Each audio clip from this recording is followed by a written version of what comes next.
অসম্ভব রকম বৃষ্টি পড়ছে, তাই মন চাইছিল একটু ঝুনো নারিকেল খাই।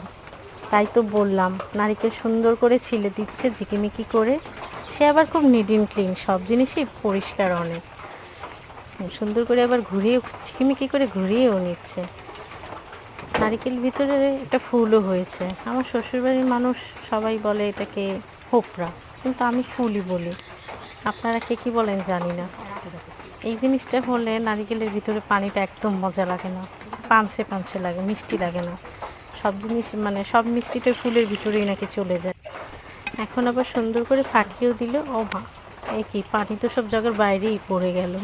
এখন ফুলটা সুন্দর করে চতুর্দিকে ঘুরিয়ে উঠে নেবে আর সুন্দর করে ডিজাইন করে পানিতে জগের ভিতরে দিয়ে দিবে। এখন আবার সুন্দর গ্লাসে ডেকোরেশন করে এখন একটু পানিটা খাবো। পানিটা খেতে তেমন ভালো লাগবে না জানি, এর জন্য একটু নারিকেল মিশিয়ে নেব।